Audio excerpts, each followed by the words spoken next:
Updates to the email, funnel, and website builder, plus one update that we have been waiting for years, coming up on your GHL weekly breakdown right now.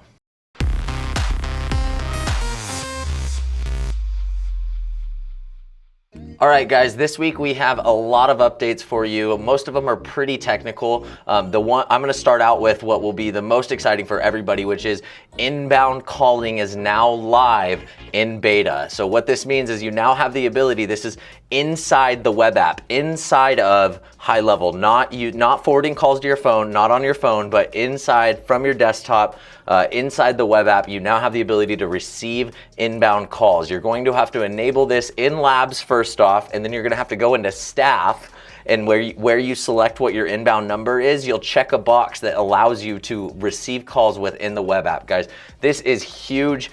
This makes it so that you now have the ability to log in as the same user in multiple different places and receive calls in two different places.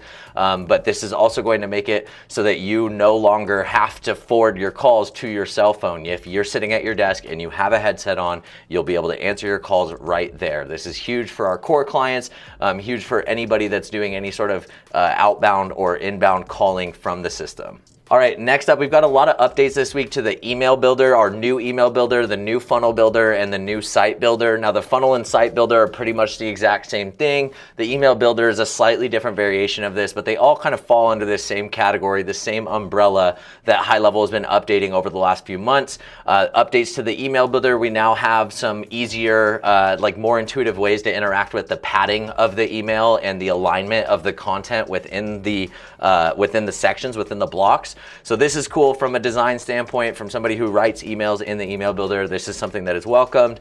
On the funnel and website builder, the updates were really more technical bug fixes, not anything that we're going to go over here. Just know that if you are playing around in the new funnel and website builder, know that it is new, know that there are some bugs. It's fairly early within that process, but this is a reminder that HighLevel is constantly working on that stuff behind the scenes and updating it as they go. Next up, we have another update that we're pretty excited about. This is from an SEO standpoint. Blogs SEO has now been improved by way of including blogs in your XML sitemaps of your websites. Most loan officers that I know are not using HighLevel as their website management platform. This is just a function of it being new, of loan officers having websites hosted either with their current company, or it's something that we just kind of set and forget. Once we set it up, we're not thinking about it anymore. But as your guys' contracts, your annual contracts for your websites come up, be looking at the opportunity to change your website over to HighLevel. It will create a much more consistent experience for you as you set up your marketing automations. Hey, when somebody inquires or schedules a call over here, I want to do this. It makes it so that you don't have to connect two completely separate systems. It is way easier. We manage our website inside of our Empower LO account, inside of HighLevel. So we host our website in HighLevel. If it's good enough for us to do it, it's good enough for you to do the same. So once you're using HighLevel's website builder, you have the ability to generate a sitemap of your website. And what this does, if you upload it to Google Search Console, it makes it so that Google indexes your website a lot faster. It makes it so that you're much more likely to get ranked SEO without having to wait for months and months and months. It shortcuts the process a lot. One downfall of hosting your site on HighLevel was that for whatever reason, they didn't include your blogs in that sitemap file. This was affecting us. We have a lot of blogs on our site, a lot of blogs that should be positively impacting us from an SEO standpoint that haven't been, because we haven't been able to submit via the sitemap file a directory of those blogs, basically. So now we do have the ability to do that. This will positively impact us right out of the gates. And again, it's just one more reason why you as a loan officer should look at switching your website to HighLevel. All right, one more update on the funnel and website builder. HighLevel used to have the ability to import a website from ClickFunnels and basically just have their page builder recreate it all for you. They call it the ClickFunnels importer. It's kind of a funny, backhanded, cool marketing tactic of theirs, and it works really, really well. We've seen clients come in and pull example websites or example funnels that they want to replicate, that they're literally just finding somebody who has a ClickFunnels site, putting this URL in, and it's converting it into a page builder, into a format that you can interact with the page builder inside of HighLevel. So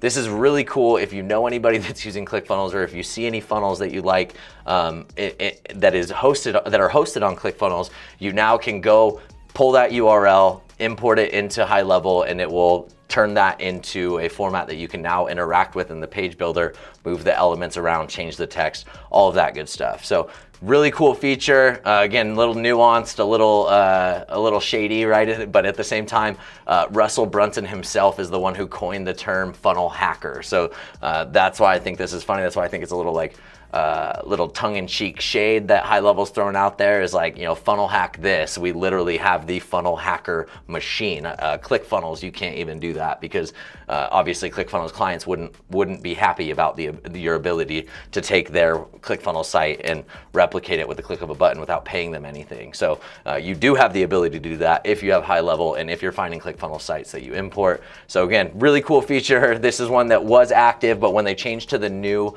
funnel builder, changed to the new page builder, I think it went away for a little bit, and now they have it back live.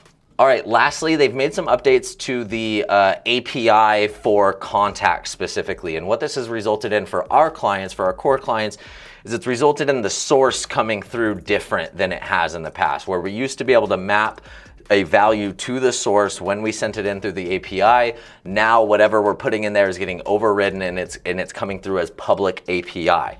Now, I didn't really understand why this was happening until I saw this update. What this update is saying is you now have the ability, because under API v2, we're getting really technical. So if this has stopped making sense, this is the last thing we're talking about. So feel free to turn this off.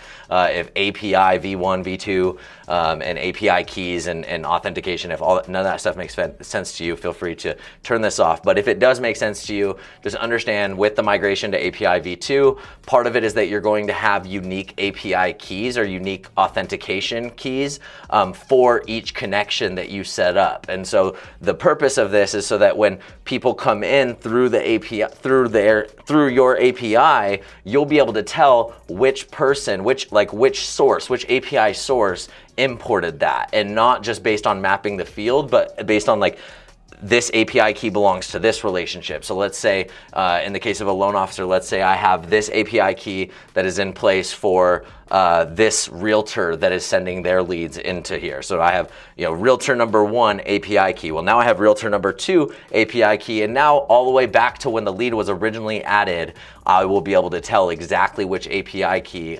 belongs to which individuals that are coming in. So I see the reasoning for it. It's a little bit of a pain in the ass, and the benefit for us is going to be marginal because we have our other ways of tracking this kind of stuff. But I see why, from an infrastructure standpoint, this is needed going forward. So if you do see stuff coming through, if you see leads coming through with a different source, if you see them coming through as public API v1 or whatever, that is why. And we have some ideas for how you can work around that. Feel free to reach out if you have any questions. But otherwise, hopefully you've gotten something out of this. Hopefully it didn't get too technical for you. But if it did, feel free to hop on next week's Zoom room, which will be on Tuesday at 11 o'clock Mountain Time. But until then, thank you so much for watching. We'll see you at the top.